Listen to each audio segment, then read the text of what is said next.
Destin inattendu. Des personnes ordinaires au destin extraordinaire.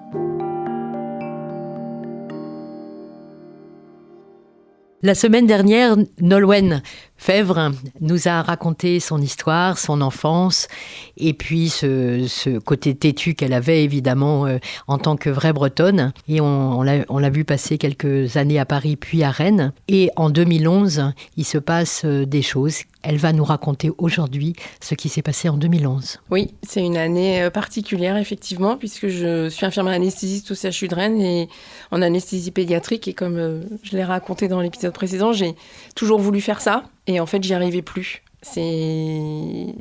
C'était vraiment très difficile à vivre pour moi, puisque c'était un choix, une volonté. Et entendre les enfants pleurer, c'est devenu complètement envahissant et insupportable. Et à tel point que je me suis dit qu'il fallait que je change de métier et que j'arrête d'être infirmière anesthésiste. Et le sentiment aussi que je n'entendais que ça et que j'étais la seule à entendre ces pleurs toute la journée. J'avais appris à endormir les enfants en les tenant et pour aller vite.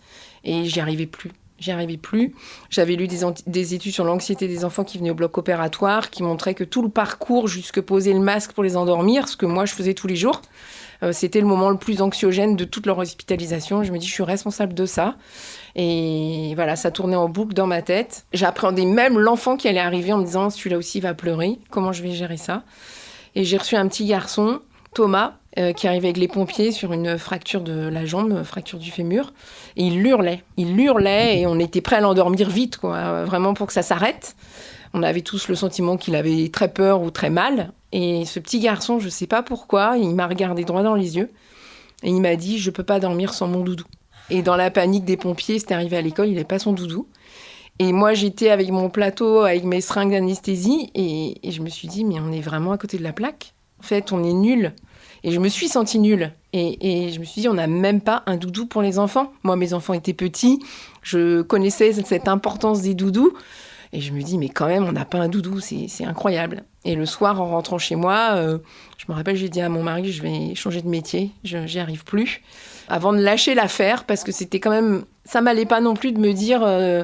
ce système ne me va pas, mais je fais rien. Et donc, je suis allée sur le site de Moulin Rôti, où je connaissais personne, mais ils sont à côté de Nantes. Je connaissais cette entreprise, cette Scope.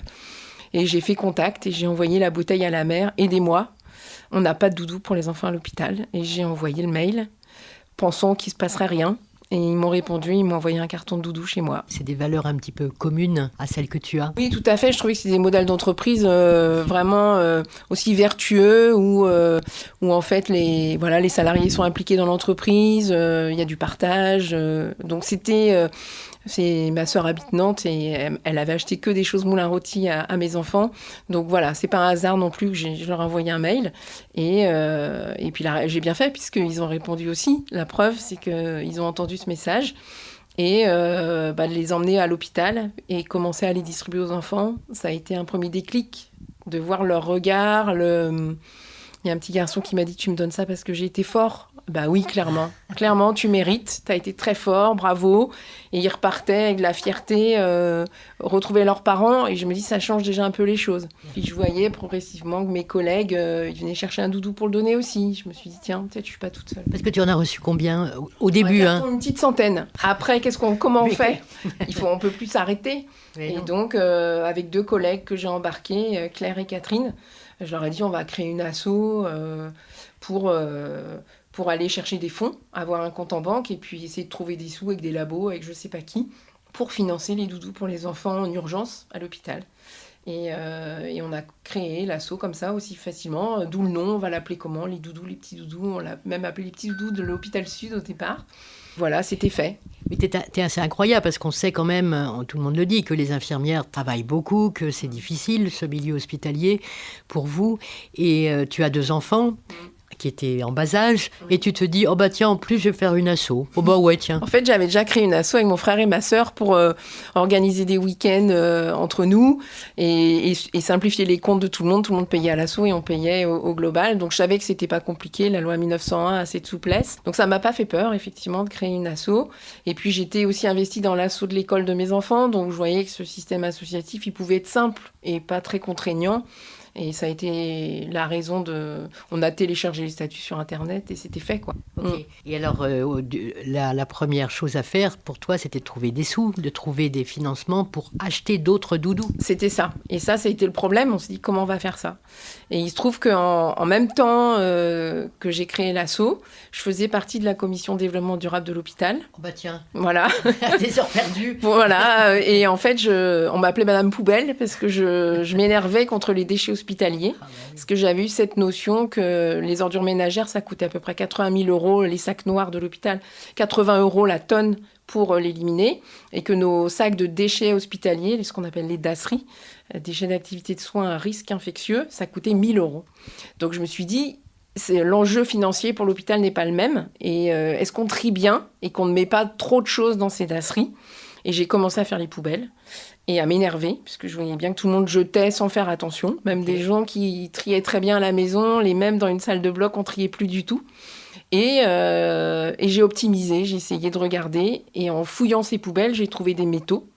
Le premier objet que j'ai trouvé, c'est un fil de cuivre d'un bistouri électrique, 3 mètres de long, à usage unique. Oui. Et je l'ai récupéré. Et avec Charlotte, l'anesthésiste avec qui j'étais ce jour-là, on l'a dénudé.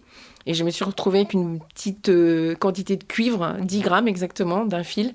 Et un jour où j'étais en forme, j'ai dit, mais on va vendre les fils pour financer les doudous. Mais je pensais que ça marcherait pas, que c'était une idée un peu folle. Et elle, tout de suite, elle m'a dit, ah ouais, on va faire ça.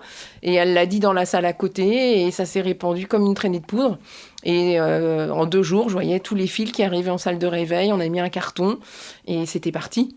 Donc, il y a du cuivre, de l'aluminium et puis... Et de l'inox, et maintenant du titane aussi qu'on récupère. Donc voilà, c'est devenu un vrai modèle économique de l'association. Et la première année, on avait financé 95% des doudous avec le recyclage.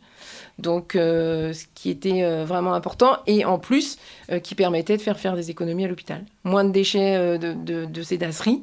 Donc nous, 1 tonne récupérée, 1 tonne d'économisée pour l'hôpital. Donc tout le monde gagnait. On s'est dit, c'est quand même génial. Et je pense que c'est aussi pour ça que tout le monde a adhéré. Et que tout le monde a fait attention à ne pas jeter ses métaux dans les poubelles. Oui, donc c'est gagnant pour l'hôpital, c'est gagnant pour les petits doudous. Ouais. Et vous avez réussi à racheter des petits doudous, mais vous avez fait beaucoup de choses après, Ouais. d'autres que... Oui, d'autres actions pour améliorer le passage au bloc des enfants. Voilà. Oui, c'est ça. Le doudou, c'est à la fin. L'idée, c'était vraiment de rêver qu'ils aient envie de venir et que ça devienne ludique, une aventure, éviter des traumatismes. Et voilà, assez vite, on a pensé à un jeu où l'enfant serait le héros d'un parcours hospitalier. Et on s'est lancé dans cette aventure, pensant que ce jeu existait, évidemment, et qu'on aurait juste à financer des tablettes pour télécharger la bonne application. Et le problème, c'est qu'on n'a pas trouvé ce jeu.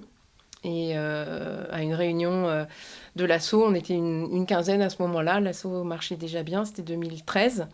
Moi, j'ai dit, c'est pas grave, on va faire un jeu vidéo. 2013, on va y revenir sur le jeu vidéo. 2 ans après, tu dis que ça marchait déjà bien. Donc, ça veut dire que tu avais réussi à trouver un financement par le recyclage assez colossal. Oui, tout à fait. Et puis finalement inépuisable parce que quand il y a des enfants opérés, il y a un fil de bistouri. Donc en fait, on arrivait à pérenniser le système. Et plus il y a d'activités, plus il y a de recyclage. Voilà. Et puis après, le réseau aussi, les soignants. J'avais une collègue, son mari travaillait dans une entreprise. Et il nous a payé notre sapin de Noël. Et puis après, il nous a payé une commande de doudou. Et voilà. Et on a commencé à sortir du bloc. Et aussi aller voir le monde autour. L'hôpital est très fermé, les blocs opératoires encore plus. Oui. Et finalement, les entreprises autour peuvent nous aider aussi. Et on a fait ce pas de, sortir de notre bloc, aller dans les services autour, et puis même aller voir les entreprises de notre ville. Oui, bon, on reparlera après des financements des entreprises ou des collectivités la semaine prochaine. Je te remercie, Nolwenn.